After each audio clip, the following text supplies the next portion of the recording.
What's happening, Underground Strength Nation? Zach Evnesh here at Underground Strength Gym in Manasquan, New Jersey, and I am crushing these Facebook questions. And one guy keeps emailing me and Facebook messaging and really wants to get this question answered. So I'm getting to them as fast as I can with my crazy schedule. So his question is, what are some of the necessary steps, things that should be done, could be done, if he's to start a training business in his garage, in his home? And many of you who know my story, I started out training out of my parents' garage and the backyard. So I was a fifth-year teacher. So that was the year 2003, maybe, is when I began training people out of my parents' home. And then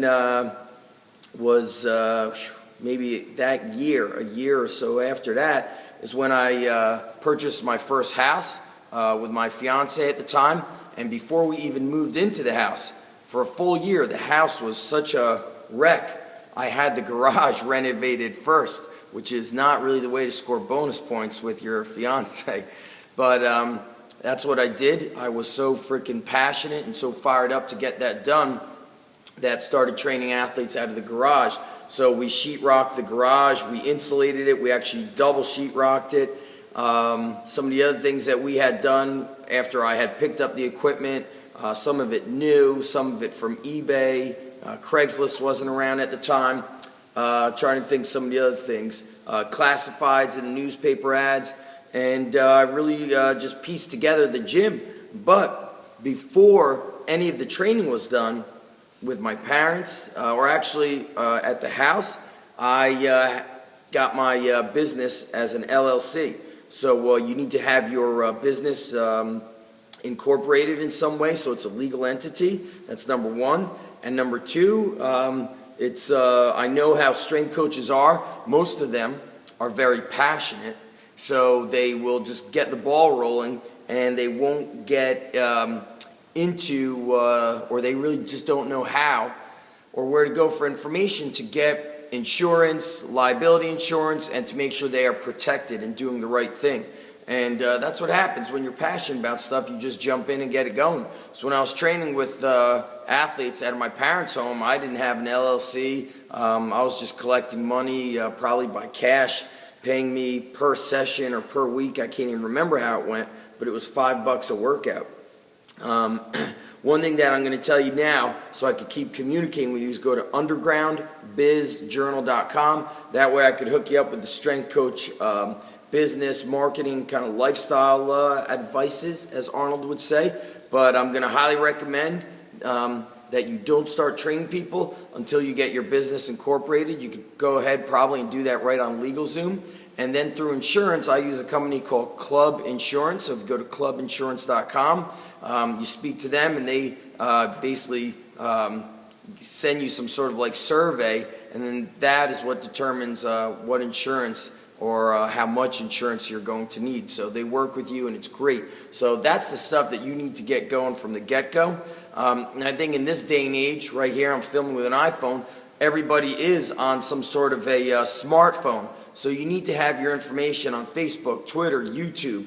You know, my preference would be I stay in the gym and I sweat my brains out and I just train people and I really just engage in person-to-person activity. But the truth of the matter is everybody's on these phones. Not only when they're sitting down, standing around, they have it at the dinner table, breakfast. Watch what people are doing when they're driving. More than half aren't even looking at the road. They're looking at their phone, which goes to show you that no matter how tech dummy you are, you have to get involved with all these things online to share what you do. And I want to take it to the next step here, and what I want to talk about is, as a coach, what is the most important thing is that you truly care about the people that you're working with. Whatever age group they are, athletes, adults, I look at everybody as an athlete, but when you care, you're going to do a lot of things the right way. You're going to constantly improve your craft as a strength coach in all facets, whether it's technical skills, program design, whether it's the way you speak to them, understanding how to run your business with maximum efficiency so that you could give your clients the best experience possible. That's going to be extremely important.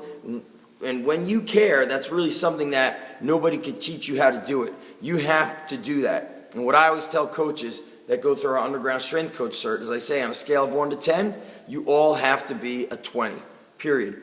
When you're tired, you don't show anybody that you're tired. You freaking put everything from your heart, soul, heart, fist, blood, sweat, and tears. You go out and give them your all. That's why people are coming to train with you, not just for fat loss, muscle toning, muscle gain, strength, any of that. It's for a life-changing experience, and that is what you must give them, period. And I'll tell you that as a strength coach myself and a former athletic coach, coached wrestling, I remember doing all the things I could to get these wrestlers better. Creating workouts. This was before I was even a strength coach. I was creating workouts for them, giving them stuff to do at home, making photocopies from the schools, giving them body weight workouts to do at the gym.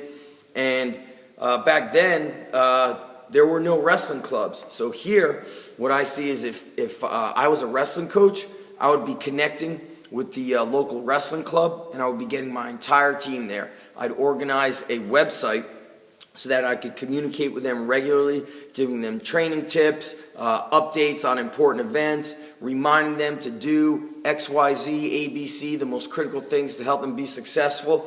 So as a coach, those are the things that you need to do. It goes way beyond just being inside of a gym, a garage, and getting the training done. And training in garages and backyards and all that stuff is near and dear to my heart. There's many people starting that way, but there's also many people just going out and opening up 10,000 square foot gyms. There's a real beauty to starting your business in a garage. There's just a purity behind it and something very special and unique about it. That's where the original Westside Barbell Club was started, in Bill Peanuts West garage. And those guys were the strongest guys in the world at that time. And extremely impressive stuff. The things they did with just a York isometric rack, a couple of boxes, a bench, and a bar, and some heavy-ass barbells. So really excited for you doing what you're doing in your garage. And if you've got passion for this, let's get you started on the right foot. Make sure that you get your business incorporated, get yourself insured, and then you can begin training people. And when you're training people, if you care and give them everything you got, you are going to be 100 times ahead of many other coaches who are really kind of just going through the motions. And it really disappoints me because as a coach, coach of athletes, the kids are number one. Coaching for adults, your clients are number one. That's the bottom line. Give them everything you got from the heart, from the mind, and just from your entire spirit. And you will succeed when you truly believe and go for what you believe in, and don't listen to the naysayers. Many, many, many people told me that I couldn't run a business with all these underground strength implements. That's what I believed in, and that's what we truly used, and that's where our results came from. And you know what? We built ass kickers, and obviously we do it today on an even greater, larger, much more powerful scale. So don't let the naysayers bring you down.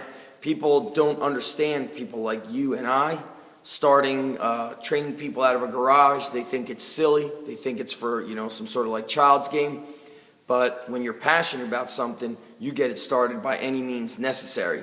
And I know when I was starting out, there was a business website for coaches, and it was awesome. And I'll never forget, this one guy was running boot camps under a turnpike bridge out in Philadelphia. He would do it, I think, 6 a.m., maybe 5:30 a.m., I think every weekday morning, and he was kicking some serious ass. And you'd see him doing those workouts in the snow, in the dark, and he had people showing up. And I think the bottom line why he was succeeding is because he cared big time, and also he was damn good at what he did, and that's the bottom line. So, as Coach Glassman of CrossFit says, pursue excellence, and for me, you got to care big time. On a scale of 1 to 10, go 20. Check us out. For more tips, go to undergroundbizjournal.com. Certification, undergroundstrength.org. And of course, go to undergroundstrength.tv. That's where it's all at, guys. Peace out.